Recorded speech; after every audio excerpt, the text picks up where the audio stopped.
Assalamualaikum warahmatullahi wabarakatuh. Innal hamdalillah nahmaduhu wa nasta'inuhu wa nastaghfiruh wa na'udzu billahi min shururi anfusina wa min sayyiati a'malina. Man yahdihillahu fala mudilla lahu wa man yudlil fala hadiya lahu. Allahumma salli wa sallim ala sayyidina Muhammadin al-Fatih lima ughliq wal khatim lima sabaq. ناصر الحق بالحق والهادي إلى صراطك المستقيم وعلى آله وصحبه حق قدره ومقداره العظيم أما بعد رب اشرح لي صدري ويسر لي أمري واحلل عقدة من لساني يفقه قولي رب زدنا علما warzuqna fahma. Terima kasih kepada pengurusi majelis, kepada barisan pengurusan tertinggi Agensi Kelayakan Malaysia MQA.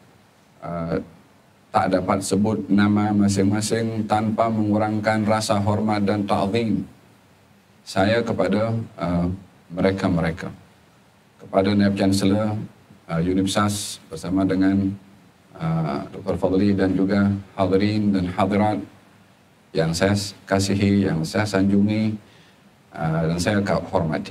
Alhamdulillah, pertemuan kita pada hari ini, sebetulnya MQA ini selalu menjadi sebutan dalam perbincangan saya dengan rakan-rakan.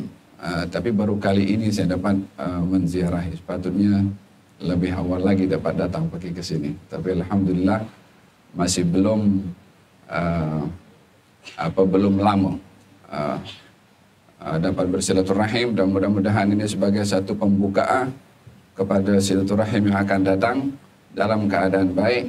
Man arada an yumidda lahu fi umrihi wa yuwassi' lahu fi rizqihi falyattaqillaha wa yasil rahimah. Siapa yang ingin diberikan panjang umur, berkat rezeki, maka hendaklah dia bertakwa kepada Allah dan menyambung tali silaturahim. Menarik daripada pertemuan kali ini adalah bersempena dengan suasana bulan Ramadan al-Mubarak yang dianjurkan untuk ziarah menziarahi juga diambil daripada peristiwa ziarahnya Sayyiduna Jibril alaihi salam kepada baginda Rasulullah sallallahu alaihi wa ala alihi wasallam di bulan Ramadan. Setiap hari beliau menziarahi baginda Rasulullah untuk bertadarus Al-Quranul Karim, menyusun rapi susunan Al-Quranul Karim melalui kunjungan dan ziarah Sayyiduna Jibril kepada baginda Rasulullah sallallahu alaihi wasallam. Tema pembahasan kita pada hari ini adalah berbicara tentang 3 perkara. Yang pertama barakah, yang kedua rahmah, yang ketiga adalah maghfirah. Kesemua ini adalah hikmah yang diletak oleh Allah Subhanahu wa taala di bulan Ramadan. Adapun kalimat barakah yang artinya al-khairul katsir, al-barakah, kebaikan yang banyak diberi pada sesuatu yang sedikit. Itu barakah. Oleh sebab itu di dalam Al-Quranul Karim Allah Subhanahu wa taala banyak menyebutkan barakah. Kadang-kadang pada tempat, kadang-kadang pada orang. Bila di tempat itu banyak kebaikan, bila pada orang ada banyak kebaikan, maka dikatakan tempat itu barakah dan orang itu barakah. Nabi Isa alaihissalam ketika berkata kepada Allah Subhanahu wa taala, direkod oleh Allah dalam Al-Quran, katanya wa ja'alani mubarakan ainama kuntu. Saya dijadikan oleh Allah orang yang membawa berkat, mubarakan ainama kuntu, di mana saja saya berada. Disebabkan di setiap tempat beliau menjadi sebab manfaat bagi orang lain. Adapun Allah menyebutkan berkat pada tempat, yaitu dalam Al-Quranul Karim Allah Subhanahu wa taala berfirman, inna awwala baitin wudi'a lin-nasi lalladzi bi Bakkah mubarakan. Rumah pertama yang dibangun di atas muka bumi ini, yaitu yang ada di Bakkah, yakni maksudnya Ka'bah, mubarakan, diberkati oleh Allah Subhanahu wa taala. Karena apa yang diturunkan di Mekah dan di Ka'bah tidak ada pada tempat-tempat yang lain. Salat di Masjidil Haram 100.000 kali berbandingkan dengan masjid-masjid yang lain, ini tidak mungkin ada pada tempat selain di kota Mekah. Oleh sebab itu, salatnya sama tapi pahalanya beza. Ini namanya barakah. Bila diberikan oleh Allah kepada tempat, maka akan banyak kebaikan di situ. Bila diberikan pada orang, akan banyak kebaikan pada orang itu. Bila diberikan kepada rezeki, kepada kesehatan, kepada keluarga, maka akan didapat kebaikan yang banyak pada apa yang diberikan oleh Allah. Itulah barakah. Oleh sebab itu, baginda Rasulullah sentiasa meminta kepada Allah Subhanahu wa taala barakah. Dalam pernikahan, barakallahu lakuma, baraka alaikuma, wa jama'akuma, wa jama'a bainakuma fi khair. Pada bulan Ramadan, Nabi mengatakan, atakum syahrun mubarak, datang kepada kamu bulan yang berkat. Demikian mengenai barakah pada bulan Ramadan. Adapun rahmah, ya, setiap saat Allah Subhanahu wa taala menurunkan rahmah. Walaupun di luar bulan Ramadan juga Allah Subhanahu wa taala menurunkan rahmah, baik pada tempat yang baik, pada waktu yang baik. Tetapi di bulan Ramadan ada rahmat khusus yang tidak ada pada bulan-bulan yang lain. Beliau sallallahu alaihi wasallam bersabda, bulan Ramadan ini awwaluhu rahmah wa awsatuhu maghfirah wa akhiruhu idqun minan nar.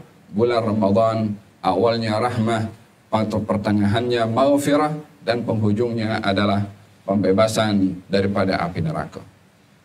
Daripada tiga hal ini dapat diraih dan dicapai oleh orang yang berada di bulan Ramadan bila ia menghayati objektif, hikmah, ibarah kenapa di bulan Ramadan diwajibkan oleh Allah Subhanahu wa taala berpuasa, untuk mendapatkan rahmah, mendapatkan maghfirah, untuk mendapatkan barakah. Mestilah kepada orang yang melaksana dengan betul ibadah puasa Ramadan di bulan yang penuh dengan berkat ini. Sehingga pelaksanaan ibadah dengan sempurna yang menjadi sebab mencapai ketiga-tiga yang saya sebutkan tadi. Ketidaksempurnaan pelaksanaan ibadah di bulan Ramadan boleh menjadi sebab kegagalan orang itu untuk mendapatkan tiga perkara yang saya sebutkan tadi.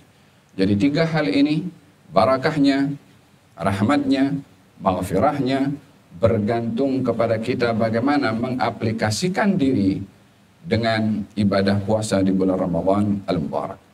Mungkin ini yang akan menjadi pembahasan kita pada siang hari yang penuh dengan barakah. Hadirin dan hadirat yang dirahmati oleh Allah Subhanahu wa taala. Manusia dicipta oleh Allah Subhanahu wa taala dengan dua rangkaian. Rangkaian yang pertama adalah ar-ruh. Ar-ruh ini sudah ada sebelum adanya jasad. Rangkaian yang kedua adalah jasad yang menjadi qafas, sangkar atau rumah kepada ar-ruh. Sehingga keberadaan ar-ruh sebelum masuk ke dalam alam ke jasad, ia berada dalam satu keadaan yang lebih luas berbandingkan ketika ar-ruh diletakkan oleh Allah di dalam jasad manusia. Oleh sebab itu, kita melihat di dalam Al-Quranul Karim tentang hakikat ini, penciptaan ar-ruh dan juga jasad, yang nanti kita akan tahu kaitan dan hubungan serta keperluannya satu dengan yang lain. Di dalam Al-Quranul Karim, Allah Subhanahu wa taala berfirman, "Wa idh akhadha rabbuka min bani Adama min zuhurihim dzurriyyatahum wa ashhadahum ala anfusihim alastu bi rabbikum qalu bala syahidna an taqulu yawmal qiyamah inna kunna an hadha ghafilin." Ketika Tuhanmu, wahai Rasulullah Muhammad, mengeluarkan anak cucu cicit Nabi Adam daripada sulbi Nabi Adam, lalu ditanya oleh Allah, bukankah aku, yakni Allah, Tuhan kamu? Mereka menjawab, ya, kami mengakui engkau adalah Tuhan kami. Tapi kamu nanti di hari kiamat akan mengatakan kami tak ingat akan perjanjian tersebut. Berbicara tentang ayat ini adalah tentang satu peristiwa yang sudah terjadi satu ketika dahulu. Manusia belum dicipta lagi oleh Allah, masih berada dalam ar-ruh yang dikeluarkan oleh Allah daripada sulbi Nabi Adam, seperti mana tertera dalam ayat tersebut. Dikeluarkan daripada sulbi Nabi Adam karena semua manusia berasal daripada Nabi Adam alaihissalam. Lalu keadaan yang ada pada ketika itu, manusia belum lagi dalam bentuk wujud manusia dengan fisik yang ada sekarang, tapi dalam bentuk ar-ruh yang diseru oleh Allah, alastu birabbikum, bukankah aku Tuhan kamu semua? Dalam hal ini Allah tidak bertanya, melainkan kepada makhluk yang berakal dan faham. Jika tidak, tak ada guna Allah akan bertanya bila tidak ada pemahaman kepada yang ditanya. Katanya, bukankah aku Tuhan kamu semua? Mereka menjawab, bala, ya. Di sini kita mendapati bahwa adanya takhatub, adanya percakapan dan dialog antara Allah Subhanahu wa taala dengan seluruh manusia dalam wujud yang berbeza dengan wujud sekarang ini. Ini ciptaan ar-ruh pada manusia. Kemudian Allah Subhanahu wa taala ketika disebutkan dan dijelaskan oleh Nabi SAW tentang ar-ruh ini, di dalam hadis Nabi bersabda, yujma'u ahadukum fi batni ummihi arba'ina lailatan nutfah. Kamu dihimpunkan dalam janin, dalam kandungan ibu kamu selama 40 hari air mani, kemudian bertukar darah, kemudian bertukar daging selama 40 hari, 40 hari, 40 hari, 120 hari. Thumma yursalu ilaihil malak fayanfukhu fihi ruh. Dihantarkan malaikat pada usia janin 120 hari untuk menghembuskan ar-ruh.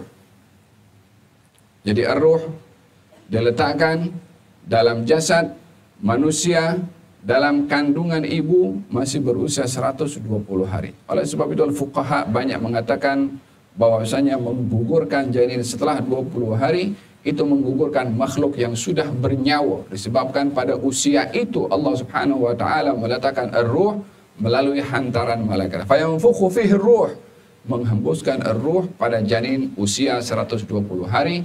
Kemudian diperintahkan untuk mencatat 4 perkara, rezekinya, ajalnya, amalnya, dan juga nasibnya. Demikian sabda Nabi Muhammad SAW. Dalam hadis ini kita dapat memahami bahwasanya proses perubahan janin di usia 120 hari adanya benda asing yang didatangkan oleh Allah yang bukan hasil daripada janin itu sendiri, yaitu ar-ruh yang datang daripada Allah Subhanahu wa taala, seperti disebutkan oleh Allah tentang ciptaan Nabi Adam. Nabi Adam ketika dicipta oleh Allah dalam bentuk daripada tanah dan tidak bergerak lagi, fa nafakhtu fihi min ruhi, dan aku dihembuskan kepada Nabi Adam daripada ruh aku, maka menjadilah dia manusia. Fa anta birruhi la bil jasadi insanu.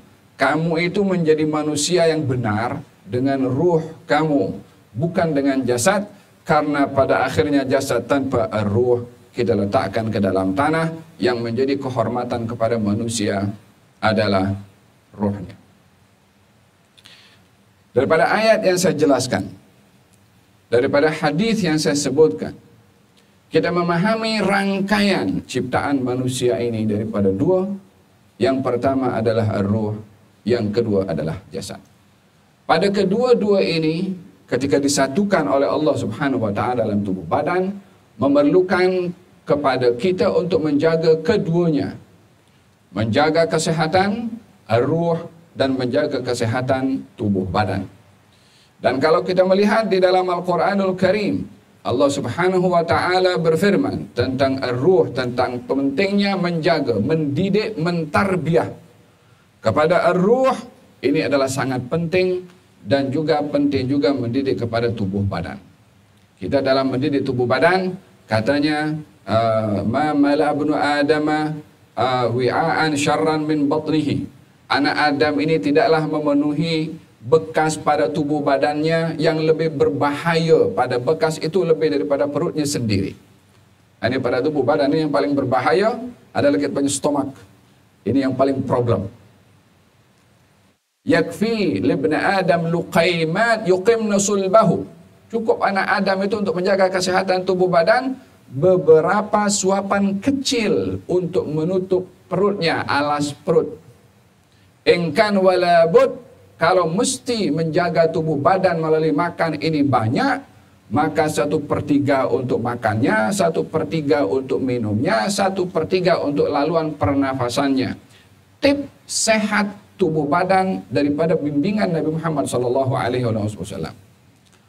Walaupun tak tak ada yang lainnya. Ya, kita perlu vitamin C ke dan lain-lainnya, tapi menjaga kesehatan melalui pemakanan adalah bahagian daripada tip an-nabawi, yakni ilmu kedokteran mengikut Nabi Muhammad sallallahu alaihi wasallam.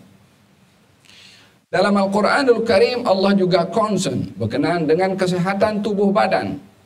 Katanya ketika memerintahkan untuk makan, Allah berfirman, perintah Allah untuk makan halalan thayyibah. Makanlah kamu makanan yang halal sumbernya, zatnya, dan juga thayyibah, yang baik. Makanan yang baik pasti halal, tapi makanan yang halal belum tentu baik.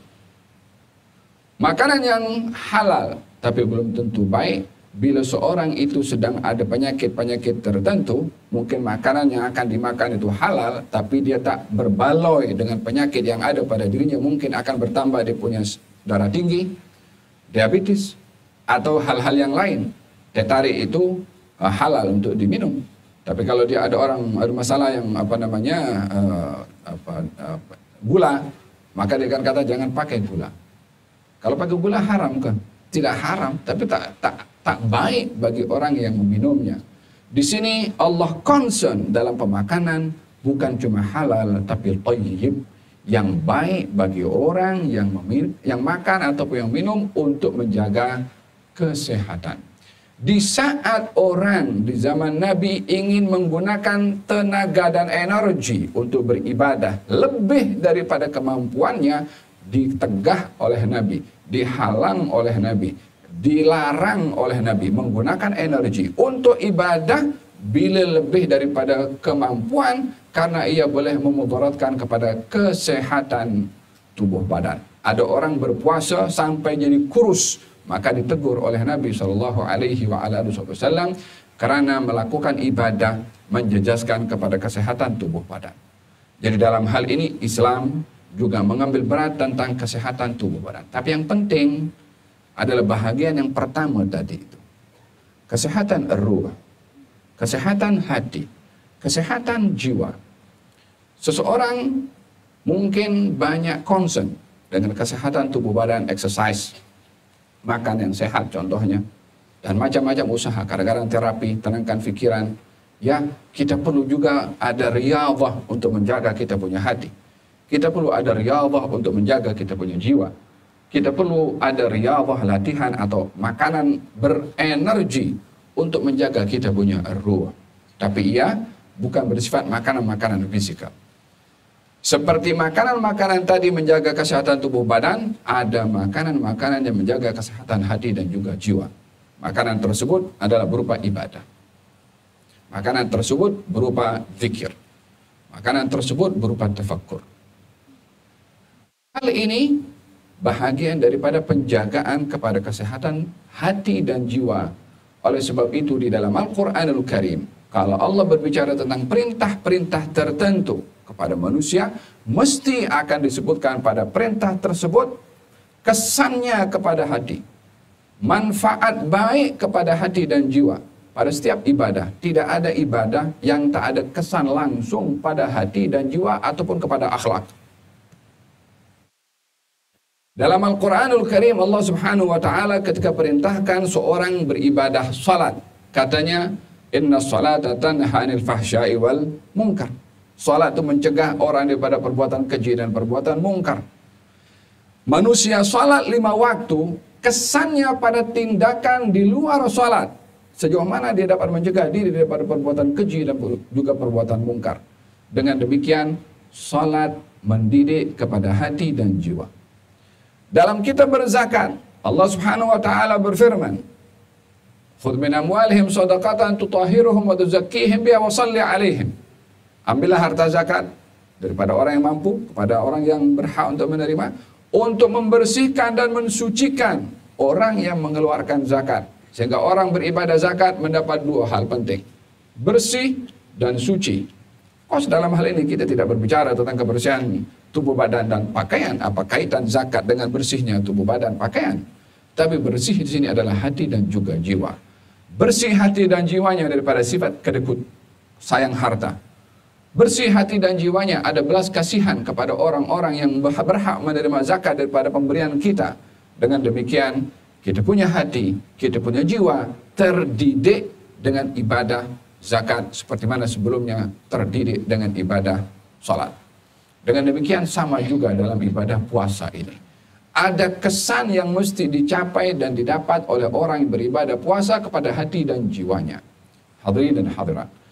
Manusia ini dalam masalah pendidikan dan ilmu, ada dua tempat wadah yang perlu untuk diisi kepada manusia. Yang pertama adalah kita punya otak untuk diisi dengan berbagai macam maklumat, itu dengan menghafal, dengan kita mengkaji, membaca, bermutalaah, dan juga mendengar. Yang kedua adalah, tempat yang kedua adalah aplikasi apa yang kita dengar, itu tempatnya adalah kita punya hati dan jiwa. Tahukah kita dalam Al-Quranul Karim Allah Subhanahu wa Ta'ala bercerita tentang ilmu ini tanpa ada penghayatan, itu boleh didapat hatta kepada binatang pun juga punya ilmu. Ya, Allah bercerita dalam Al-Quran ada binatang punya ilmu, tapi binatang itu tak tahu apa yang diajarkan, sebab dia dilatih dan terbiasa dengan latihan, so dia pandai. Allah Subhanahu wa Ta'ala berfirman dalam Al-Quranul Karim tentang makhluk punya ilmu tapi tak punya adab dan akhlak. Supaya kita paham. Yas'alunaka madza uhilla lahum qul uhilla lakumut thayyibat. Mereka bertanya kepadamu wahai Rasulullah Muhammad, apa yang dihalalkan kepada mereka? Katakan halal kepada mereka at-thayyibat, hal-hal yang baik. Kemudian وَمَا عَلَّمْتُم مِّنَ الْجَوَارِحِ مُكَلِّبِينَ تُعَلِّمُونَهُنَّ مِمَّا عَلَّمَكُمُ اللَّهُ فَكُلُوا مِمَّا أَمْسَكْنَ عَلَيْكُمْ وَاذْكُرُوا اسْمَ اللَّهِ عَلَيْهِ. Halal juga kepada kamu apa yang diburu oleh binatang yang kamu ajarkan ilmu kepada binatang itu cara berburu. Tu'allimunahunna, kamu ajarkan ilmu kepada binatang-binatang itu. Yani ada ilmu yang diajar oleh manusia kepada binatang untuk berburu, sehingga binatang itu pandai untuk berburu karena ilmu yang diajarkan oleh manusia kepada binatang. Wadhkuru fakulu mimma amsakna alaikum wadhkuru ismallahi alaih. Hantarkan binatang ini untuk berburu dengan kamu mengucapkan bismillah. Kalau binatang itu tangkap binatang buruannya dan dibawa kepada kamu, itu binatang buruan, kalaupun sudah mati, halal untuk kamu makan. Binatang punya ilmu berburu, kalau berburu memburu mangsa dibawa kepada tuannya halal. Mau itu elang ke, mau itu binatang-binatang buruan yang lain ke, falhasil yang punya kelayakan. Ini kan kita kelayakan kan, nah, kita bicara tentang kelayakan. Oh, ada binatang yang layak untuk diambil juga. Kalau binatang yang sama, anjing contohnya, maaf cakap, anjing sudah diajar untuk berburu. Ada anjing lain tidak diajar berburu, jenis anjingnya sama.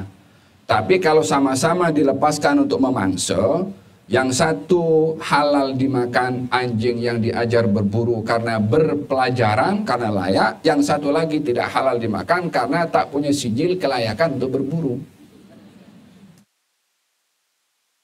Ya, Quran berbicara tentang demikian. Apa yang membezakan antara kedua? Sama-sama jenis. Sama-sama daripada kelompok yang sama, binatang yang sama. Yang membezakan kelayakan, yang membezakan adalah ilmu. Yang satu berpelajaran, yang satu tidak berpelajaran. Yang berpelajaran jadi halal binatang buruannya, yang tidak akan menjadi haram dan menjadi bangkai. Dan bila ini ada kepada dunia binatang tentang bagaimana kesan ilmu itu sendiri hatta kepada binatang, apatah lagi juga kepada manusia. Cuma pada binatang tadi yang punya pembelajaran ilmu berburu, dia tak tahu apa yang diajarkan kepada dia. Dia hanya ikut apa latihan yang dilatih dan dia follow saja tanpa dia mengetahui. Ini yang membezakan antara ilmu yang diajar kepada binatang-binatang tersebut dengan ilmu yang diajar kepada manusia yang mesti dihayati dengan ar-ruh. Oleh sebab itu kalau kita lihat di dalam Al-Quranul Karim, Allah Subhanahu wa Ta'ala menceritakan tentang dua konsep pendidikan penting untuk manusia. dalam dunia pendidikan ini mesti dua ini ada. Kalau satu yang paling penting ini tak ada, boleh dikatakan gagal sistem pendidikan. Apa sebabnya? Karena sistem itu yang Allah jadikan kepada para anbiya dan para rasul untuk menggunakan 3 sistem utama dalam mendidik. Nabi Ibrahim dan Nabi Ismail setelah selesai membangun Ka'bah di Mekah, Nabi Ibrahim berdoa, diaminkan oleh Nabi Ismail. Katanya, Rabbana wab'ath fihim rasulan minhum yatlu alaihim ayatika wa yu'allimuhumul kitaba wal hikmata wa yuzakkihim. Ya Allah, utuslah di tengah-tengah masyarakat Mekah ini rasul bahagian daripada orang Mekah sendiri. Tugasnya membacakan ayat-ayatmu, mengajarkan ilmu kitab dan juga hikmah, mensucikan hati dan jiwa mereka. Ada berapa di sini Allah sebutkan? Membaca ayat, ta'lim al-kitab, dan juga tazkiyah, pensucian hati dan jiwa. Ini doa Nabi Ibrahim. Dikabulkan oleh Allah Subhanahu wa taala, dijawab oleh Allah. Walaupun kabulnya doa Nabi Ibrahim itu 3000 tahun setelah Nabi Ibrahim berdoa, karena antara Nabi Muhammad dengan Nabi Ibrahim lebih kurang ada 3000 tahun. Di sini kita belajar ada kalanya doa itu diterimanya mungkin di masa akan datang. Kita diajar di sini untuk berdoa dan tak tergesa-gesa menunggu jawaban. Biarlah yang Maha Kuasa menentukan bila dia akan menjawab dan dalam bentuk apa akan dikabulkan itu doa. Yang penting kita yakin saat berdoa, doa kita dikabulkan oleh Allah Subhanahu wa taala. Masalah yang ada pada manusia adalah sifat tergesa-gesa. Kalau berdoa belum kunjung tiba apa yang diminta, dia kata aku punya doa tak dikabulkan oleh Allah. Risau sikap seperti ini itu kurang sopan kepada Allah karena berburuk sangka atau menuduh Allah tidak mengabulkan doa sementara Allah berjanji untuk mengabulkan doa. Ud'uni astajib lakum. Kau berdoa kepada aku kabulkan. Kalau orang kata aku punya doa tak dikabulkan, kan berarti mengingkari, menuduh Allah tak menepati janjinya. Oleh sebab itu katanya, Salullaha wa anta muqinun bil ijabah. Mintalah kamu kepada Allah dalam keadaan kamu yakin doa kamu itu dikabulkan oleh Allah. Cuma bentuk kabul bukan kita yang tentukan. Pernahkah kita mendengar bahwasanya salah satu bentuk pemberian dari Allah dengan tidak diberi? Ada kalanya kita minta, tidak diberi itu satu pemberian dari Allah Subhanahu wa taala. Karena Allah tahu kalau dikasih nanti tidak akan jadi lupa diri. Kalau dikasih akan jadi leka, kalau dikasih akan jadi mudarat kepada dia. Baik tak dikasih, disimpan untuk menyelamatkan kepada orang tersebut. Falhasil, ini hikmah doa kita bahas kemudian saja. Nah, sampai kepada doa Nabi Ibrahim tadi. Nabi Ibrahim meminta kepada Allah supaya diutus tengah-tengah kota Mekah ini seorang rasul membacakan ayat-ayat Allah, mengajarkan kitab dan hikmah, mensucikan hati dan jiwa. Jadi wahyu, ta'lim, tazkiyah. Allah respon doa Nabi Ibrahim. Katanya, laqad manallahu 'alal mu'minina id ba'atha fihim rasulan min anfusihim yatlu 'alaihim ayatihi wa yuzakkihim wa yu'allimuhumul kitaba wal hikmah. Allah menganugerahkan kepada kamu seorang rasul. Tugasnya membaca ayat-ayat Allah, mensucikan hati dan jiwa kamu, dan juga mengajarkan kitab dan hikmah. Jadi urutannya itu diatur balik, diatur semula oleh Allah Subhanahu wa taala. Nabi Ibrahim mendahulukan ilmu ta'lim dulu baru tazkiyah. Allah letakkan tazkiyah dulu baru ta'lim. Di sini kita belajar dua konsep utama yang menjadi pegangan kepada para nabi dan rasul. Yang pertama adalah ta'lim atau tazkiyah, pensucian hati dan jiwa. Yang kedua adalah ta'limul kitab, yaitu berupa ilmu. Apa itu tazkiyah? Akhlak. Apa itu tazkiyah? Adab. Apa itu tazkiyah? Ilmu yang terkait dengan hati dan jiwa. Adapun ilmu, apa yang kita hafal, apa yang kita boleh cakap, apa yang kita boleh sampaikan, apa yang boleh menjadi orang wasilah untuk kita berdialog dengan mereka dengan alat lisan dan otak yang menyimpan pelbagai macam hafazan yang ada dalam otak kita dalam pelbagai macam ilmu. Realiti kita punya zaman sekarang ini. Berapa ramai daripada orang-orang yang dia graduate daripada sekolah-sekolah tinggi, mungkin ada sijil, tapi tidak menampilkan akhlak yang baik. Atau mungkin jadi scammer. Bukankah dia graduate daripada university? Bukankah dia pakar dalam bidang IT? Bukankah dia ada kemahiran dan skill yang Allah kasih kepada dia yang boleh bermanfaat bagi orang lain? Ya, tapi karena hatinya tak terdidik, sehingga menggunakan ilmunya bukan memberi manfaat kepada orang, justru memudaratkan kepada orang lain, hanya mementingkan kepada diri sendiri. Dengan demikian, tazkiyah, pembersihan hati dan jiwa melalui penghayatan dan praktikal dalam kita punya keseharian adab dan akhlak adalah sangat penting di samping ilmu yang membimbing kepada hati dan jiwa. Oleh sebab yang demikian, Ramadan bahagian daripada madrasah untuk mendidik hati dan jiwa dalam mengaplikasikan kita punya sikap dengan masyarakat. Contohnya, bagaimana kita dapat menghayati ibadah puasa Ramadan? Bukan hanya kita tahu Ramadan itu bulan pengampunan, bulan barakah, bulan maghfirah.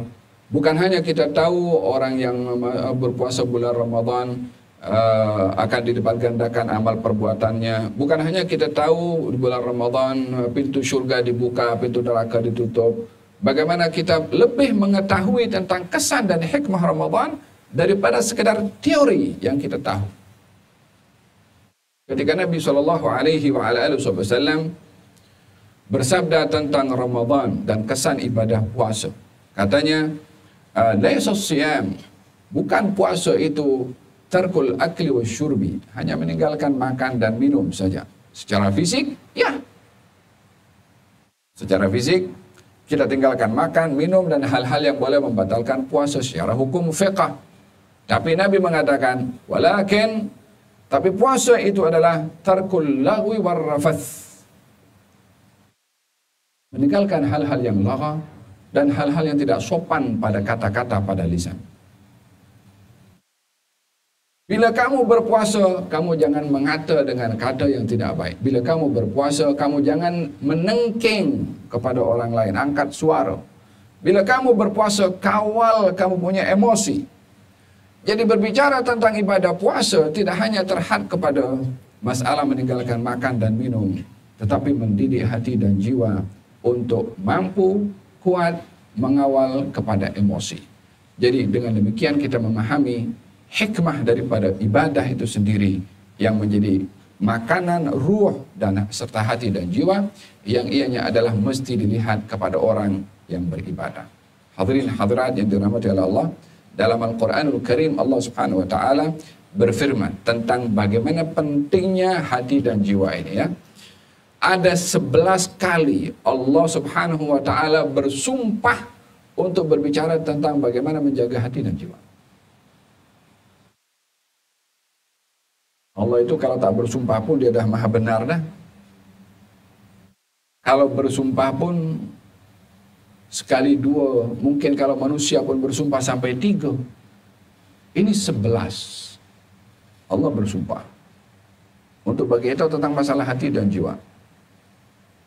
Sumpahan Allah ini dengan 11 kali sumpahan untuk memberitahukan betapa manusia ini tidak atau kurang memberi perhatian kepada hati dan jiwanya, lebih daripada fokus kepada hal-hal yang lain, maka ditarik perhatian mereka oleh Allah. Aku bersumpah 11 kali, tahu. Lebih kurang macam tu nak bagi tahu kepada manusia supaya ambil berat tentang hati dan jiwanya. Yang pertama, wasyamsi wadhuhaha wal qamari idza talaha wan nahari idza jallaha wal laili idza yaghshaha was samai wama banaha wal ardi wama tahaha wa nafsin wama sawaha. 11. Setelah bersumpah dengan 11 ini demi matahari dan cahayanya, demi bulan, kemudian demi siang, demi malam, demi langit, demi bumi, demi yang menciptakan langit, demi yang menciptakan bumi, demi jiwa, itu ruh, nyawa itu dijadikan bahan sumpahan juga oleh Allah. Dan zat yang menciptakannya, 11 kali sumpahan, baru Allah bagi tahu, qad aflaha man zakkaha wa qad khaba man dassaha. Akan bertuah orang yang mensucikan hati dan jiwa, bukan badannya, bukan pakaiannya, hati dan jiwanya. Dan akan merugi orang yang mengotori hati dan juga jiwanya. 11 sumpahan ini menarik perhatian kita untuk bagaimana kita memahami kedudukan hati dan jiwa yang diberi perhatian begitu dalam oleh Allah Subhanahu wa taala di dalam Al-Qur'anul Karim. Dengan konsep ini, baginda Rasulullah SAW berjaya untuk mendidik para sahabat untuk terdidik bukan hanya mindanya dengan ilmu, tapi hati dan jiwanya dengan adab dan juga akhlak, dengan konsep dan formula Rabbani dari Allah Subhanahu wa taala. Lahirlah Sayyidina Abu Bakar As-Siddiq, Sayyidina Umar bin Khattab, Sayyidina Uthman bin Affan, Sayyidina Ali bin Abi Thalib, dan seterusnya daripada kalangan sahabat Nabi Muhammad sallallahu alaihi wa ala alihi wasallam. Innama bu'itsu liutammima makarimal akhlak. Saya diutus oleh Allah Subhanahu wa taala untuk menyempurnakan akhlak. Carilah nilai akhlak dan adab pada ibadah yang kita lakukan. Carilah quality, sikap, etika dan moral dalam interaksi kita sama kita melalui ibadah dan ketaatan yang kita lakukan karena Allah Subhanahu wa taala. Ketahuilah bahwasanya ibadah yang tidak melahirkan akhlak boleh menjadi sebab kegagalan bagi orang yang beribadah itu sendiri atas perbuatannya yang tidak berakhlak, sehingga ibadah yang dilakukan olehnya memudaratkan kepada dirinya sendiri karena tidak mengaplikasikan ibadah itu dalam bentuk adab dan juga akhlak. Saya akhiri sebelum dibuka ruang soal jawab sebagaimana dimaklumkan kepada saya. Kata baginda Rasulullah SAW, ini perbedaan orang beribadah tapi tidak beradab dan berakhlak ya. Katanya begini, atadruna manil muflis, kamu tahu siapa orang yang bankrupt? Kata sahabat ya Rasulullah, al-muflisu fina, orang yang bankrupt itu orang yang tak ada dinar ataupun dirham. Kata Nabi, bukan. Orang yang bankrupt, orang yang datang di hari kiamat bawa pahala salat, bawa pahala puasa, bawa pahala zakat. Artinya di dunia dia beribadah, sholatnya lancar, zakatnya lancar, puasanya pun lancar. Permasalahan pada orang ini, kesan ibadah ini tak nampak pada pergaulan, sikap dan akhlak pada orang. Safakat damahada, dia bunuh orang lain walaupun dia sholat, memaki kepada orang lain walaupun dia sholat, mengambil hak orang lain walaupun dia sholat, dan melakukan beberapa banyak kejahatan kepada orang lain walaupun dia sholat. Sehingga nanti di hari kiamat dihadapkan kepada Allah Subhanahu wa taala dengan pahala sholatnya, zakatnya, puasanya, tapi tak settle di situ. Sikapnya kepada orang yang tanpa beradab dan juga berakhlak menjadi sebab malapetaka bagi dirinya. Sehingga orang-orang yang dizalimi tadi menuntut kepada orang ini yang salat dan berzakat tadi, sehingga pahala salat, zakat, puasa diberikan kepada orang-orang yang dizalimi, yang dimaki, yang diambil haknya. Sehingga habislah pahala puasa, salat, sementara kezalimannya belum lagi habis kepada orang. Diambil dosa orang itu diberikan kepada dirinya. Sehingga dia bukan hanya rugi menyerahkan pahala kepada orang, tapi juga memikul dosa orang. Ini orang yang bankrupt. Dari mana puncanya? Ibadah yang tidak melahirkan adab dan akhlak, interaksi, muamalah, dan juga sikap kepada orang lain. Oleh sebab itu, hadirin hadirat yang dirahmati oleh Allah Subhanahu wa taala, dalam ibadah itu carilah kesannya pada akhlak, pada ibadah. Kalau tidak, khawatir ibadah hanya pada luaran dan tidak ada hakikat serta buah ibadah, jika tidak melahirkan sikap dan akhlak yang baik. Dikatakan dalam asar ad-dinu al-mu'amalah, agama itu intipatinya, kontennya itu adalah sikap atau muamalah antara kita dengan orang lain. Khairun nas anfa'uhum linnas, sebaik-baik orang yang banyak memberi manfaat kepada orang lain. Mudah-mudahan majelis kita adalah majelis yang memberikan kepada kita kesan ibadah Ramadan untuk dapat kita mengawal emosi kita, mengawal lidah kita, mengawal minda kita, mengawal segala tindakan dan sikap sesuai dengan panduan dan bimbingan syariat Nabi Muhammad SAW, yang dengan puasa seperti itu kita akan mendapatkan barakah dan juga rahmah serta maghfirah. Amin Allahumma amin. Wa sallallahu ala sayyidina Muhammadin wa ala alihi wasallam. Alhamdulillahirabbil alamin. Saya serahkan kepada pengurus majelis untuk meneruskan. Barakallahu fi.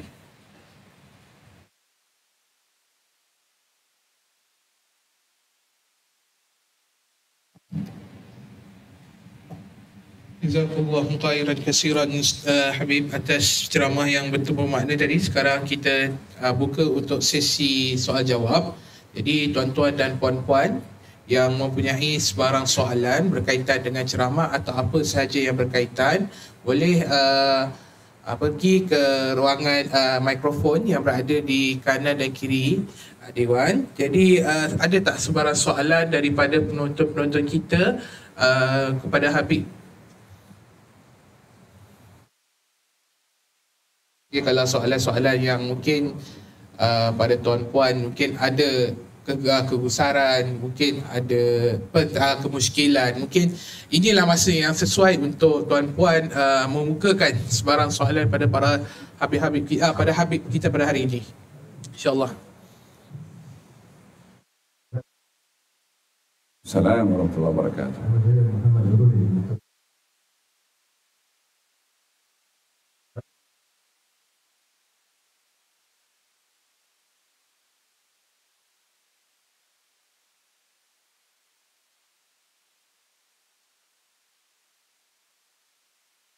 Jadi soalan saya carilah ibadah yang mengubah akhlak kita. Jadi ibadah macam mana caranya dan ibadah segelintir orang yang solat, saya pun bersolat, semua orang bersolat, hanya solat saja. Ibadah yang macam mana yang boleh kita dapat untuk membetulkan akhlak kita, sama ada dalam diri kita ataupun dengan hubungan. Masya Allah. Jazakallah al-khair Ustaz Muhammad yang bertanya. Kita dalam pelaksanaan sholat ini ada dua perintah dalam Al-Quranul Karim. Yang pertama, perintah mendirikan sholat. Yang kedua, perintah menjaga sholat. Mendirikan sholat selalunya diiringi ayat itu dengan aqimus shalah, yuqimunas shalah, aqimus shalah, ada iqamahnya itu. Alladzina yuqimunas salata wa yu'tunaz zakah, mendirikan salat dan menunaikan zakat. Yang kedua, perintah menjaga salat. Hafizu 'ala shalawati was salatil wusta. Jagalah salat dan khususnya salat yang tengah, yakni salat asar maksudnya. Jadi ada dua perintah di sini. Untuk mengelak daripada salat yang dilakukan tanpa menjaga dua ini. Orang salat tapi tak jaga dua ini. Yaitu Allah Subhanahu wa taala berfirman, "Fawailul lil musallin." Celaka orang yang salat. Dia salat tapi masih celaka. Pasal apa? Alladzina hum an salatihim sahun. Yaitu lalai, lupa, alpa, cuai. Dalam sebagian tafsir, maksudnya dia menunda-nunda salat daripada awal waktunya. Di akhir sekali baru dia salat. Salatnya dilaksanakan, tapi tidak didirikan dengan betul. Pada perintah mendirikan salat, kita diperintahkan wajib untuk paham rukun-rukun dan adab-adab salat. Sunnah-sunnah salat. Itu mendirikan salat. Tahu hukum fiqahnya, apa rukunnya, macam mana nak mula. Ada seorang badui salat di masjid Nabi SAW. Kemudian setelah salat duduk di masjid Nabi. Kata Nabi, "Qum fasalli fa innaka lam tusalli." kamu balik solat, tadi kamu tidak solat, padahal dia rukuk, sujud, baca Fatihah. Dia balik solat sekali lagi. Balik duduk, kata Nabi, kamu sekali lagi balik. Tadi kamu tidak solat, padahal dia solat. Sampailah 3 kali. 3 kali Nabi suruh ulang solatnya. Problem pada lelaki ini, tidak jaga tumakninah dalam solat. Ekspres solatnya. Hukum fiqahnya tidak dilaksanakan dengan betul. Maka Nabi mengatakan, kembalilah kamu solat, tadi kamu tidak solat. Jadi solat memerlukan kepada kita mendirikan. Mendirikan perlu kita belajar hukum hakamnya supaya kita sholat dengan betul. Yang kedua, menjaga sholat. Hafidhu ala sholawat, jagalah sholat. Menjaga sholat ini merujuk kepada implikasi sholat, atau merujuk kepada persiapan sebelum sholat. Apa yang perlu kita persiapkan sebelum sholat, dan apa yang perlu kita lakukan setelah sholat. Kalau sholatnya sudah didirikan tadi, maka kita perlu menjaga sebelum, dengan kita bersiap sedia, kita berjumpa dengan Tuhan. Yang ketiga adalah implikasinya setelah kita sholat, daripada mencegah diri daripada perbuatan keji dan perbuatan mungkar. Jadi, untuk kita dapat menjadikan sholat kita itu sempurna, kita kena belajar hukum hakamnya dulu secara teorikal, dan memahami objektif pada sholat. Kemudian baru kita melaksanakan perintah sholat, dan kita berusaha untuk mencari kesan sholat yang Allah sebut dalam Quran, mana hakikatnya pada diri saya. Yang itu adalah lapangan, medan perang yang perlu untuk kita cari. Adakah saya termasuk daripada orang yang mengaplikasikan sholat dengan sebenar atau tidak? Setelah kita belajar bagaimana mendirikan dan bagaimana menjaga. Saya rasa mungkin itu yang perlu saya jawab. Wallahu a'lam. Ada soalan lain daripada penonton?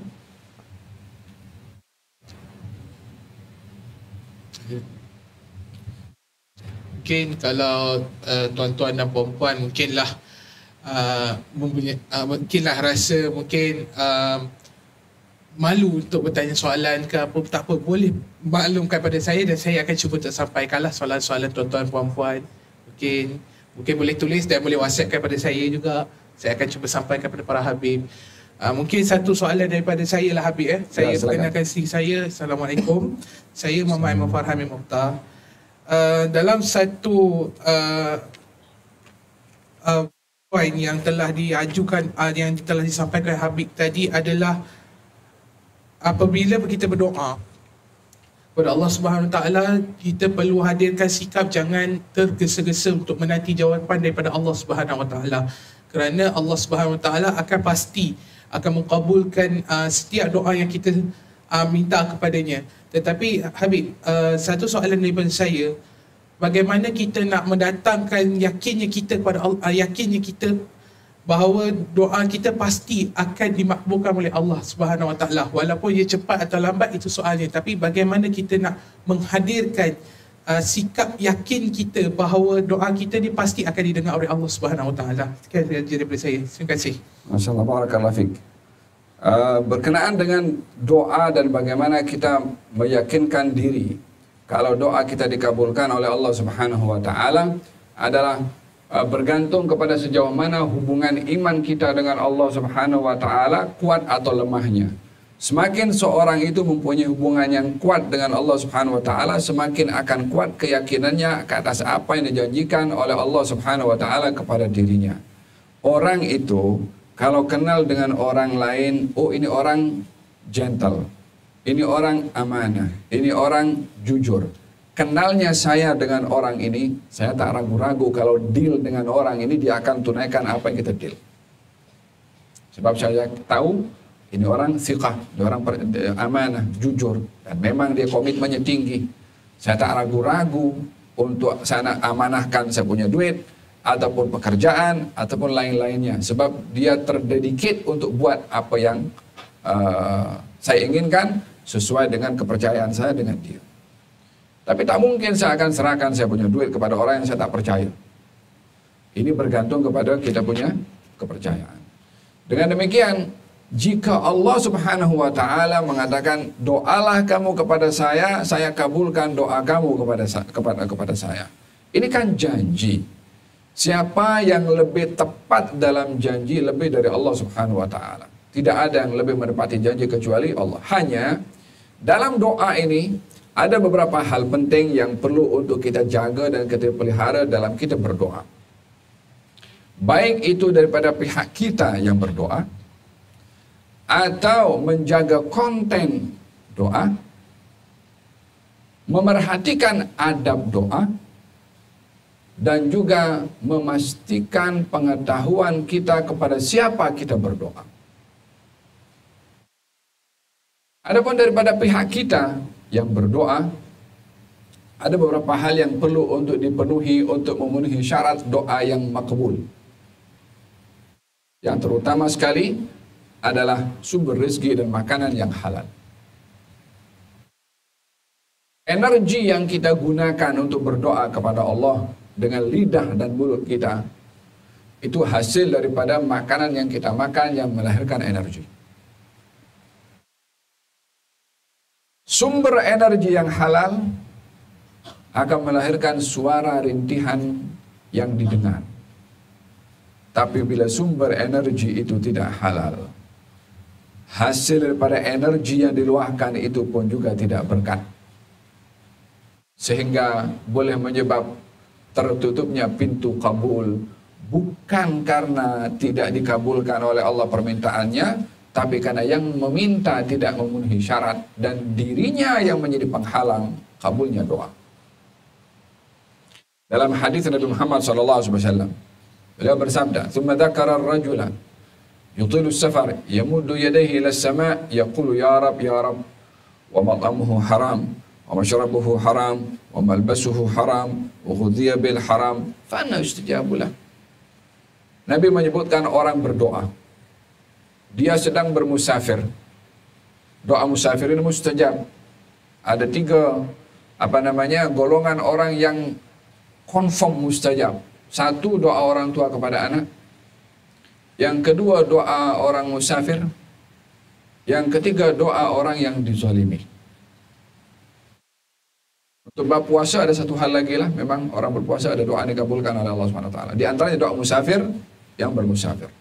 Nabi menyebutkan ada orang bersafar, berdoa kepada Allah, menadahkan tangannya ke langit, meminta kepada Allah, wahai Tuhanku, tetapi makanannya haram, minumannya haram, pakaiannya haram, yang masuk ke dalam tubuh badannya semua adalah perkara yang haram.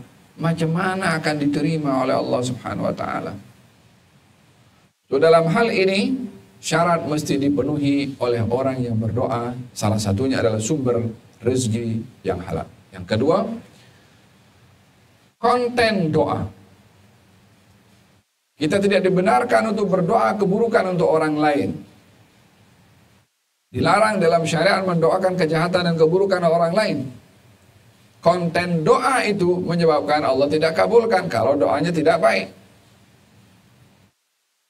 Atau orang meminta kepada jangan kamu minta agar supaya Allah membinasakan atau mematikan kamu.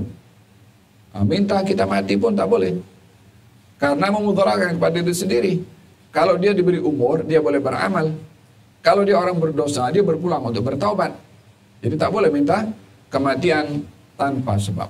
Konten doa itu juga diperhati. Adab dalam berdoa, ya, menghadap kiblat, memulai dengan alhamdulillah, bersalawat kepada Rasulullah, yakin dalam kita berdoa kalau doa kita dikabulkan oleh Allah Subhanahu wa taala.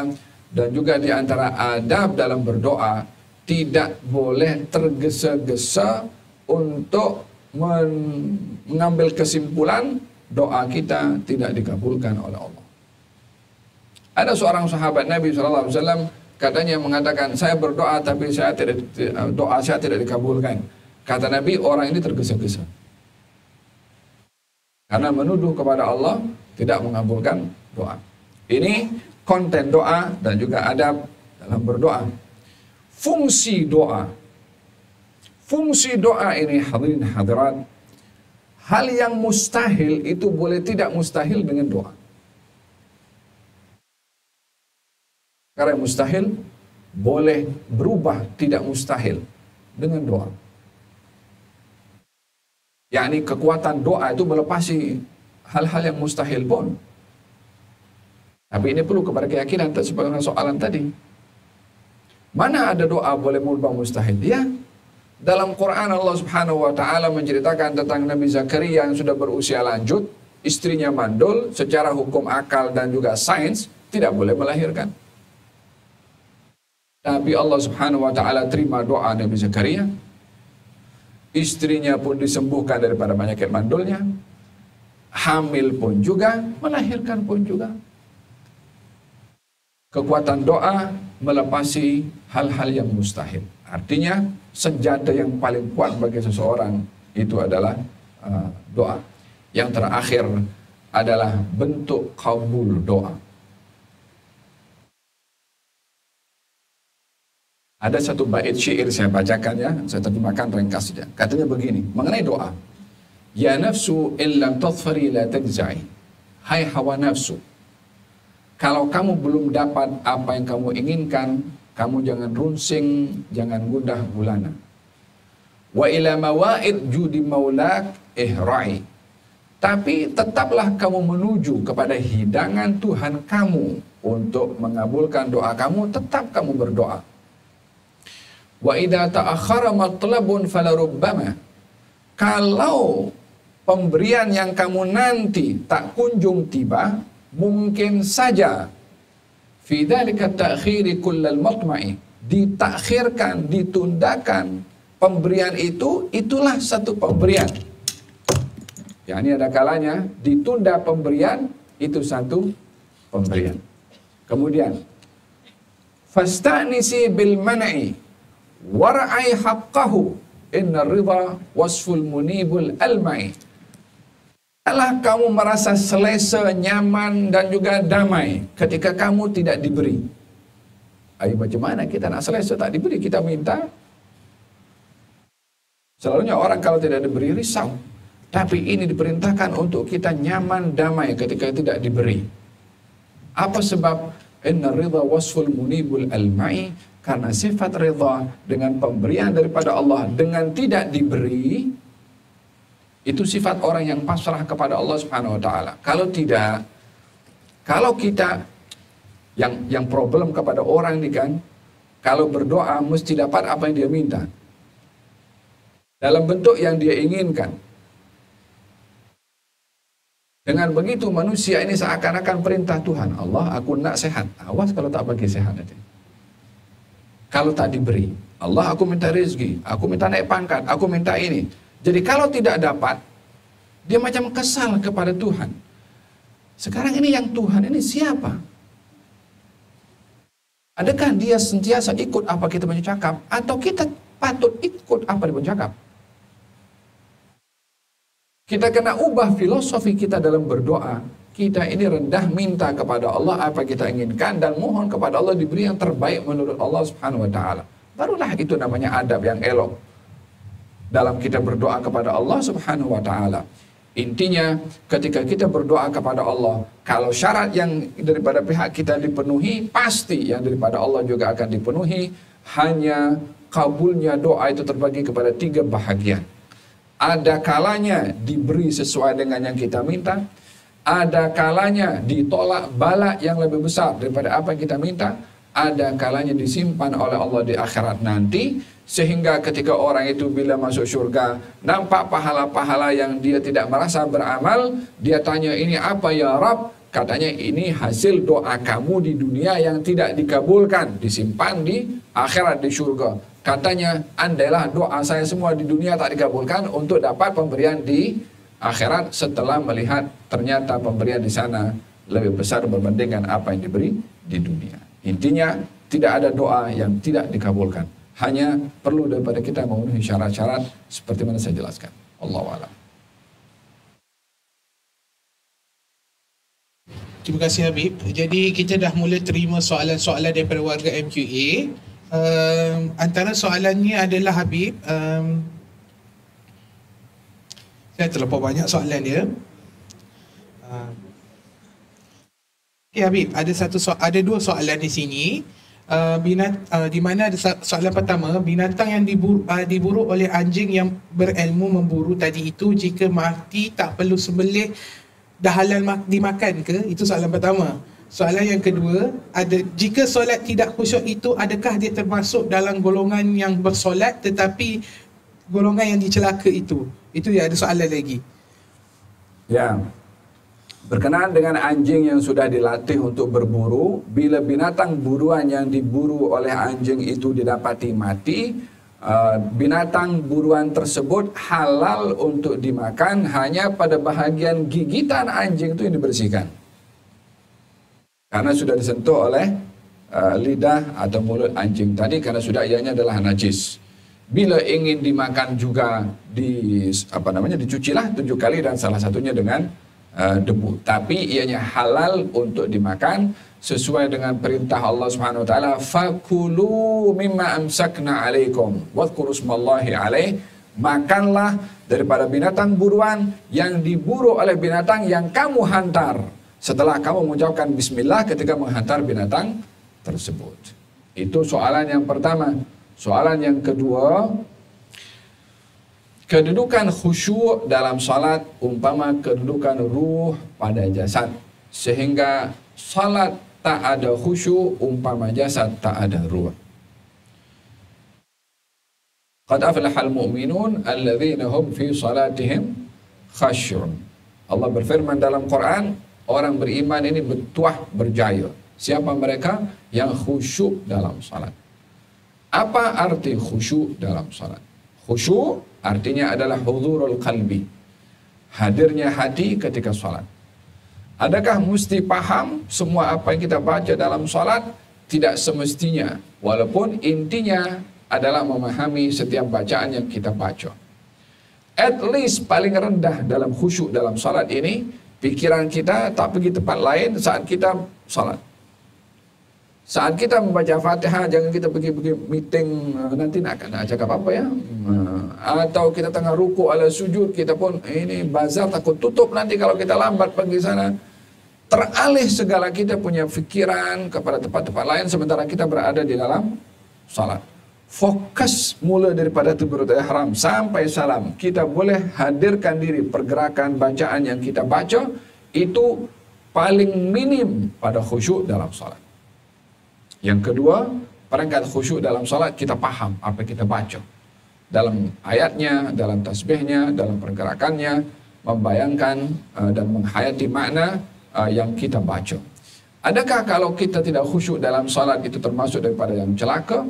Dia bergantung kepada orang itu. Adakah dia berusaha untuk khusyuk namun tidak khusyuk juga? Atau Allah yang penting bantai je solat, yang penting selesai. Ini yang bahagian kedua yang berbahaya. Sebab dia tak mengindahkan pun apa yang dituntut dalam solat, yaitu khusyuk. Berusahalah walaupun tidak sampai kepada peringkat kesempurnaan dalam khusyuk. Usaha kita akan dinilai sebagai upaya dari Allah Subhanahu wa taala untuk diberi pahala berbandingkan kepada sama sekali yang tidak peduli akan khusyuk di dalam salat. Allahu a'lam. Baik, kita banyak terima soalan daripada warga MKA, tapi sebelum tu kita bagi ruang kepada ruangan di sebelah kiri Habib untuk mengajukan soalan. Assalamualaikum warahmatullahi wabarakatuh. Saya ingin menyampaikan soalan daripada sahabat yang menyaksikan kita menerusi Facebook Live M2A, iaitu Pancak Dinas daripada Jabatan Audit Negara. Soalannya, bagaimanakah kita nak kejar pahala Ramadan di siang hari, terutamanya dalam kita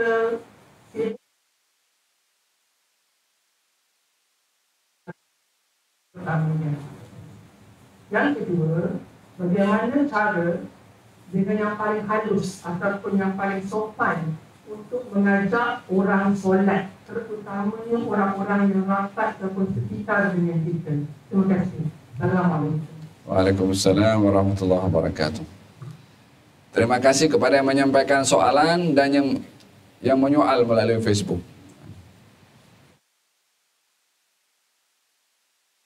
Ya, untuk kita memanfaatkan masa-masa di bulan Ramadan dengan kegiatan-kegiatan yang lazim kita lakukan setiap hari, termasuk hatta di luar bulan Ramadan, seperti pekerjaan-pekerjaan yang menjadi satu tanggung jawab dan amanah kepada kita. Yang pertama adalah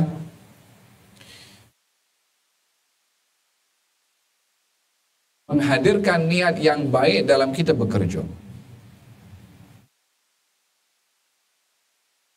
Apa kita punya nawaitu dengan kita bekerja? Jika nawaitu kita bekerja ini hanya itu sebagai karir saya, ini adalah skill yang ada pada saya, atau ini adalah bahagian daripada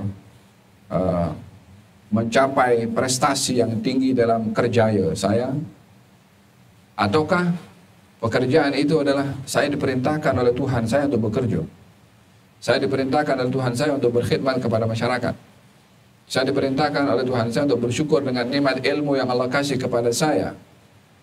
So, bila menghadirkan niat pada pekerjaan dengan apa yang Allah mahukan kepada saya untuk bekerja, maka saya yakin kerja saya jadi ibadah, bukan sekedar kerja. Bukankah Allah berfirman dalam Al-Quranul Karim tentang pentingnya untuk bekerja? Katanya dalam Al-Quran Allah berfirman, فَإِذَا قُضِيَتُ الصَّلَاةُ فَانْتَشِرُوا فِي الْأَرْضِ وَابْتَغُوا مِنْ فَضْلِ اللَّهِ. Kalau kamu selesai sholat Jumat, bertebaranlah di atas muka bumi, carilah rezeki dari Allah.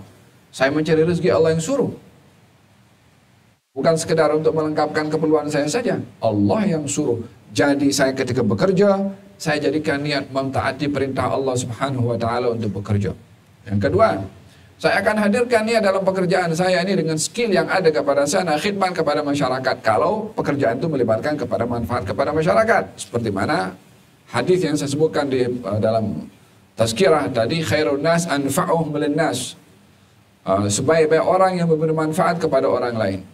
Tahukah kita dalam Al-Quranul Karim Allah Subhanahu wa taala menceritakan tentang surat dalam Quran bercerita tentang manfaat yang diberi oleh seekor binatang kepada bangsa binatang, walaupun bukan manusia, walaupun bukan jin, tapi binatang memberi manfaat kepada binatang. Allah kisahkan dalam Quran supaya manusia ini bercermin dengan binatang pada manfaat kepada orang lain. Dan itu satu surat dinamakan oleh Allah dengan surat binatang itu. Tahukah surat apa itu namanya? Kita ada surat dalam Quran itu namanya binatang. Surat An-Naml, surat semut. Ada surat An-Nahl, surat apa itu? Lebah. Siapa yang ambil manfaat daripada lebah? Ya manusia. Lebah tak ambil manfaat daripada madunya. Manusia yang ambil manfaat. Semut itu, kenapa dalam Al-Quran diberi nama surat semut? Hanya ada satu kisah saja dalam surat itu berkenaan dengan semut. Yaitu, semut ini ketika dia ada kerajaan semut, ada ketua semut, ada chief semut. Wa qalat namlatun ya ayyuhan namlut khulu masakinakum la yahtimannakum Sulaiman wa junuduhu wa hum la yash'urun. Hai sekalian, semut berkata, wahai sekalian semut-semut, masuklah kamu ke rumah kamu masing-masing. Jangan sampai kamu dipijak oleh Nabi Sulaiman dan tentera-tenteranya sementara mereka tidak menyadari. Jadi semut ini berjaya menyelamatkan bangsa semut. Allah kisahkan dalam Quran, direkod oleh Allah, bahasa semut itu difahami oleh Nabi Sulaiman. Fatabassama dhahikan min qawliha. Nabi Sulaiman tersenyum mendengarkan dialog semut dengan semut. Yang diajarkan oleh Allah kepada Nabi Sulaiman, faham bahasa semut. Macam mana dia boleh faham? Adakah dia ada macam network atau macam gelombang yang boleh sampai? Allahu alam. Yang penting katanya Nabi Sulaiman tersenyum dengan kata-kata semut. Macam mana tersenyum kalau tidak paham? Jadi semut bermanfaat kepada semut, Allah kisah dalam Quran. Artinya, hai manusia, ini semut aku kisahkan karena memberi manfaat kepada bangsanya. Kamu? Dan jadikanlah skill yang diberikan oleh Allah untuk memberi manfaat kepada orang lain dan juga tanggung jawab kepada keluarga. Maka dengan demikian tetap ibadah Ramadan akan didapat melalui pekerjaan bila diniatkan dengan niat yang baik pada pekerjaan tersebut. Ini soalan yang pertama. Soalan yang kedua, untuk mengajak orang itu supaya solat supaya dengan lembut dan tidak tergores perasaan, dengan mengajaknya solat berjamaah. Kita solat jamaah jom, macam tu. Jangan tegur langsung, awak tak solat ke? Nanti dulu ada dua orang cucu Nabi, Hasan dan Husain, berhadapan dengan orang yang dia tidak kemas dalam berwudu. Orang lebih tua, jadi wudunya tak sempurna. Macam mana nak tegur supaya tak tergores? Ini pun perlu juga ada perlu ada langkah dalam menegur itu supaya orang yang ditegur tidak merasa terkilan dan terluka. Dalam kata-kata hikmah, orang yang tegur orang di hadapan orang ramai itu bukan teguran, itu membuka aib orang. Tegur secara private, jangan sampai orang dinampak kurang pada dirinya, lebih lagi kalau dia lebih berusia. Hasan dan Husain datang kepada lelaki tua itu yang katanya, Pak Cik, saya ini ada masalah dengan saya punya saudara berkenaan dengan wudu. Saudara saya kata saya tak betul wudu. Saya kata wudu dia tak betul. Boleh Pak Cik tengok kami berdua berwudu dan nilailah wudu kami berdua yang mana yang lebih sempurna daripada kami berdua. Hasan berwudu sempurna, Husain berwudu sebiji macam Hasan. Yang tak sama siapa? Pak Cik tu. Macam mana nak menilai sementara wudunya sama? Gal jazakallah khair, terima kasih engkau dah beritahu kepada aku. Pak Cik pun sedar juga. Terima kasih sudah memberitahu dengan cara yang halus. Dan cara mengajak orang solat, kalau dia kawan rapat, bicara daripada hati ke hati. Kalau tidak, jom ajak sama-sama solat berjamaah. Dari masa ke semasa diberikan penjelasan dan penerangan dengan elok, dengan baik, sebagai tanda perhatian daripada kawan kepada kawannya. Allahu a'lam. Baik, terima kasih Habib. Sebenarnya kita banyak menerima pertanyaan bertalu-talu soalan yang dikemukakan oleh warga MQA mengenai topik kali ini. Tetapi disebabkan kekangan masa, kita akan pilih soalan lah. Jadi saya mengucapkan ribuan maaf kepada yang bertanya itu. Mungkin soalan anda tidak akan ditanyakan lah. Dan Habib, ini adalah soalan yang terakhir untuk kali ini sebelum kita namatkan ceramah pada kali ini. Ada dua soalan lah. Yang pertama, dia berkenaan dengan tawassul, iaitu adakah boleh kita menggunakan wakil untuk berdoa atau perlu berdoa terus kepada Allah Subhanahu Wa Taala? Itu soalan yang pertama. Yang kedua, tentang berdoa, kalau kita nak doa, kita dikabulkan, perlukah kita ulang-ulang doa itu setiap kali solat dan lain-lain? Jadi itu soalannya. Nah, saya mulakan dengan yang soalan nombor 2. Kita perlu untuk mengulang-ulang doa yang kita minta kepada Allah Subhanahu Wa Taala. Pengulangan doa itu semata-mata untuk menunjukkan betapa kita perlu kepada Allah dengan kita mengulang apa yang kita minta. Menampakkan rasa fakirnya kita dan sangat bergantungnya kepada Allah dengan kita mengulang-ulang rayuan kita. Baginda Rasulullah bersabda, "Innallaha yuhibbu al-mulhina fid du'a."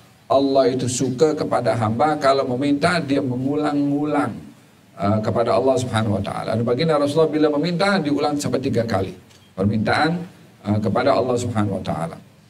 Adapun soalan yang pertama berkenaan dengan meminta kepada Allah, adakah boleh langsung ataupun boleh melalui perantara atau wasilah? Dua-dua pun juga diperbolehkan. Meminta kepada Allah secara langsung atau meminta kepada Allah melalui perantara. Adapun minta kepada Allah secara langsung, setelah memuji kepada Allah, ya Allah berikan kepada aku rezeki yang halal, berikan aku sehat walafiat. Adapun doa melalui wasilah, dalam Sahihul Bukhari pun dinyatakan ada 3 orang berjalan dan masuk ke dalam gua untuk rehat. Ternyata tak disedari satu batu daripada atas gunung jatuh dan menutup mulut gua, sehingga mereka bertiga tidak boleh keluar. Maka masing-masing berdoa kepada Allah Subhanahu Wa Taala. Doanya melalui perantara. Katanya, ya Allah, saya ini ada orang tua yang saya berbakti kepadanya, sehingga suatu hari saya bawa minuman untuk saya beri kepada orang tua saya. Anak saya minta minuman itu, saya tak bagi kepada dia sebelum orang tua saya dulu minum minuman tersebut. Ya Allah, bila bakti saya kepada orang tua Engkau terima, maka keluarkanlah kami daripada masalah kami ini. Batu itu terbuka sikit, tapi belum boleh keluar. Bermakna doanya dikabulkan dengan perantara amal bakti kepada orang tua. Yang kedua, dia berkata, Ya Allah, saya ini ada seorang pekerja yang bekerja dengan saya. Ketika tiba gaji, dia tak datang dan ditinggalkan sekian lama. Maka saya jaga gaji dia ini dan saya develop, diinvestkan, dikembangkan. Sampailah orang ini satu hari datang. Maka saya berikan gaji dengan profitnya sekali kepada orang tersebut. Kalau amal saya ini amal baik yang kau terima, keluarkanlah kami daripada masalah kami ini. Batu itu bergerak tapi belum boleh keluar. Dengan demikian doanya dikabulkan dengan bertawassul dengan amalnya. Dia tak direct, tapi dia bertawassul dengan amal dia. Yang ketiga, dia bertawassul dengan meninggalkan maksiat. Ya Allah, saya didatangi seorang perempuan dan ingin berhutang kepada saya. Saya janji untuk berikan.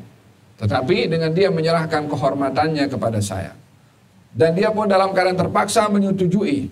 Ketika perbuatan itu ingin dilakukan, perempuan itu mengatakan, janganlah kamu melakukan perbuatan yang diharamkan oleh Allah kecuali dengan cara yang benar, maksudnya dengan pernikahan, bukan dengan perzinaan.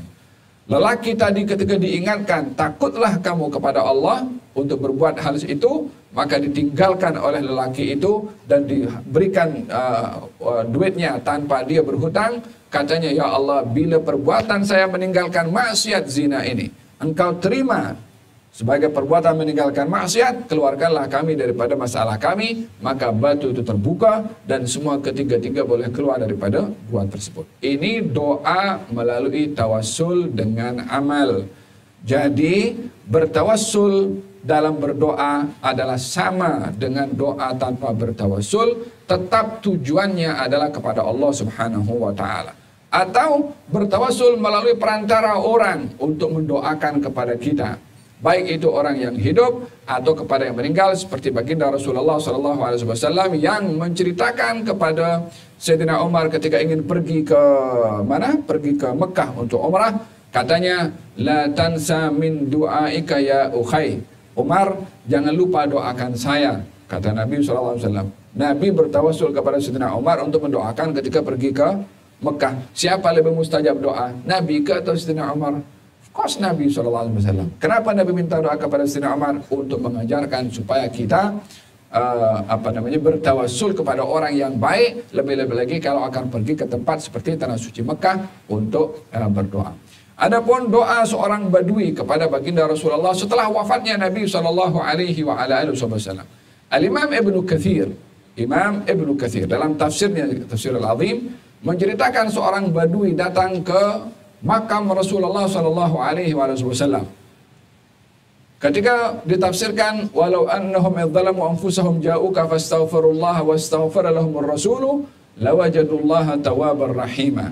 Ketika mereka berlaku zalim kepada diri mereka sendiri, datang kepada engkau wahai Rasulullah, memohon ampun kepada Allah dan dimintakan ampun oleh engkau wahai Rasulullah, maka akan dapati Allah Maha mengampun dan Maha menerima taubat. Katanya, saya datang kepada engkau wahai Rasulullah atas dosa saya kepada Allah, memohon ampun kepada Allah, mintakanlah ampun untuk saya kepada Allah. Maka ditinggalkan oleh badui tadi setelah berziarah ke makam Rasulullah SAW. Seorang penjaga makam bernama Imam Utbi pada ketika itu yang berada dalam makam tertidur dan bermimpi Rasulullah. Kata Nabi beritahu kepada badui itu, Allah sudah ampunkan dosa dia. Ini bertawassul kepada Nabi di hadapan makam Nabi SAW. Jadi kedua-duanya boleh. Mana yang anda selesa untuk berdoa, silahkan. Mau berdoa tanpa tawassul, pintu terbuka. Mau orang berdoa dengan tawassul, ada dasar dan juga dalilnya.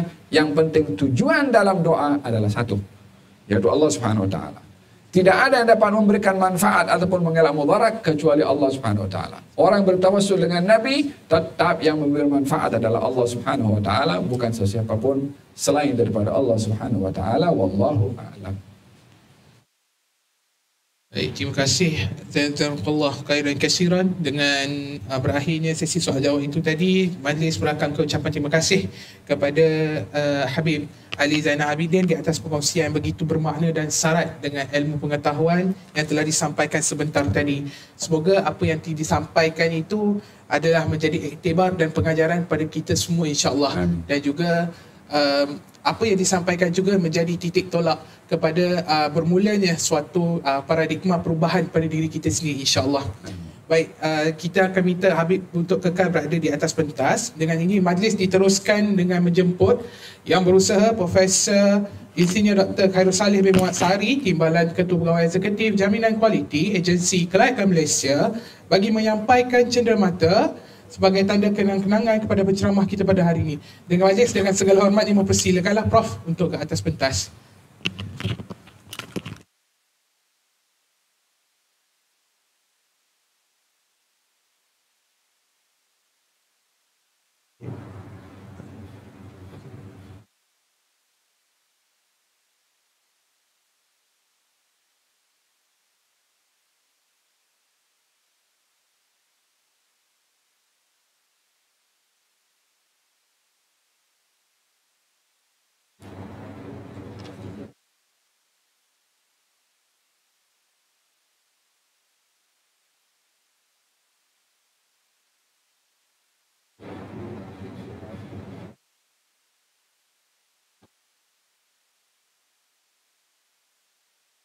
Majlis merakamkan ucapan terima kasih kepada Yang Berusaha Profesor Insinyur Dr. Khairul Salih Muhammad Sari, Timbalan Ketua Pegawai Eksekutif Jaminan Kualiti Agensi Kelayakan Malaysia atas penyampaian cenderamata itu sebentar tadi. Sebagai tanda memori terukir di minda dan sanubari kita, majlis kita akan teruskan dengan sesi bergambar. Okey, jadi okey. Bismillahirrahmanirrahim. Alhamdulillahirabbil alamin. Hamdan yuwafi ni'amahu wa mazida ya rabbana lakal hamdu kama yanbaghi li jalali wal ولعظم سلطانك سبحانك لا نحصي ثناء عليك أنت كما أثنيت على نفسك فلك الحمد حتى ترضى ولك الحمد إذا رضيت ولك الحمد بعد الرضا. اللهم صل وسلم على سيدنا محمد صلاة والآفات وقضي لنا بها جميع الحاجات وتصاهرنا بها من جميع السيئات وترفعنا بها عندك على الدرجات وتبلغنا خيرات الحياة وبعد الممات وعلى آله وصحبه وسلم تسليما كثيرا.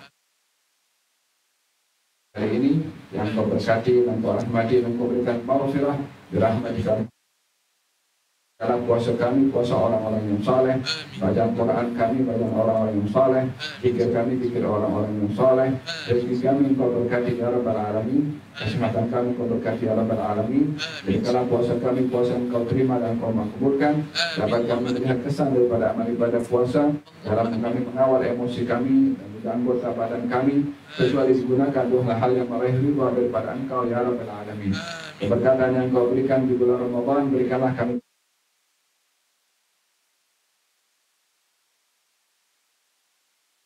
jadilah nama-nama kami dalam golongan yang kau bebaskan daripada api neraka. Ya Arhamar Rahimin, Ya Arhamar Rahimin, Ya Arhamar Rahimin. Kau jadikan ketakwaan sebagai objektif daripada puasa. Jadi dalam puasa kami yang melahirkan ketakwaan kami untuk meningkatkan kualiti ibadah kami dan kualiti akhlak serta adab kami. Rahmatika Arhamar Rahimin. Sehingga ibadah kami lakukan dapat kami melihat hasilnya daripada tutur kata kami, perbuatan kami dan pergaulan kami dalam kami menjaga adab dan sopan santun yang menjadi dasar kecintaan Engkau kepada orang-orang yang memiliki adab dan juga akhlak. Ya Rabbal Alamin. Ya Allah, Engkau jadikan akhlak sebagai wasilah untuk mengangkat darjat seseorang di sisimu.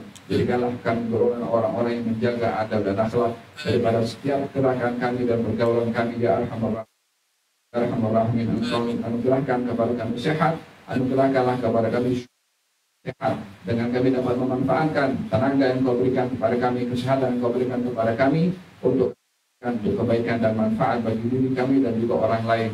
Ya Arhamar Rahimin, Ya Arhamar Rahimin, Ya Arhamar Rahimin. Ya Allah, berkati kami, ahli keluarga kami, anak-anak kami, berkati rezeki kami, berkat yang kau berikan kepada orang-orang yang saleh, berikanlah juga kepada kami ya Rabbal Alamin. Dosa-dosa kami kau ampunkan, salah silap kami kau maafkan, permintaan kami kau terima, kekurangan kau lengkapkan dengan kesempurnaan-Mu ya Rabbal Alamin. Dan inilah permintaan kami dan tadahan tangan kami kepada Engkau dengan kemiskinan dan juga dengan mengemisnya kami kepada Engkau. Janganlah Engkau tolak permintaan kami sementara kami berada di bulan yang penuh dengan berkat. Dan dikatakan kalau orang berpuasa doanya tidak ditolak oleh-Mu. Lisqa'im da'watun la turad. Bagi orang berpuasa doa tidak ditolak oleh Allah. Ya Allah, dengan keberkatan puasa yang Kau anugerahkan kepada kami untuk berpuasa, kalau bukan taufik daripada Engkau, kami tak boleh untuk berpuasa. Tapi ini taufik daripada Engkau, hidayah daripada Engkau, pertolongan daripada Engkau, bantuan juga daripada Engkau untuk kami dapat berpuasa.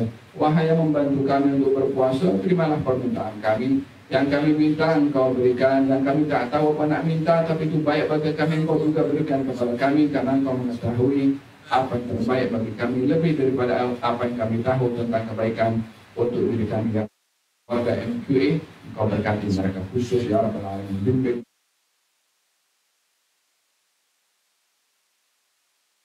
mudahkan segala urusan mereka. Jadi mereka lakukan memberi manfaat bukan hanya kepada warga MQA saja, tapi kepada warga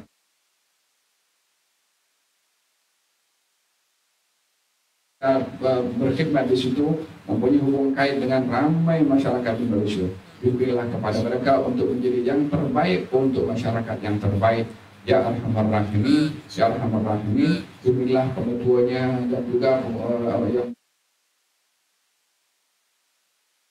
yang ilham dan inspirasi yang sentiasa memberi kebaikan kepada seluruh masyarakat di Malaysia tanpa mengira. Ya Arhamar Rahimin, Ya Arhamar Rahimin, Ya Arhamar Rahimin. Wassallallahu ala sayyidina Muhammad. Bismillahirrahmanirrahim.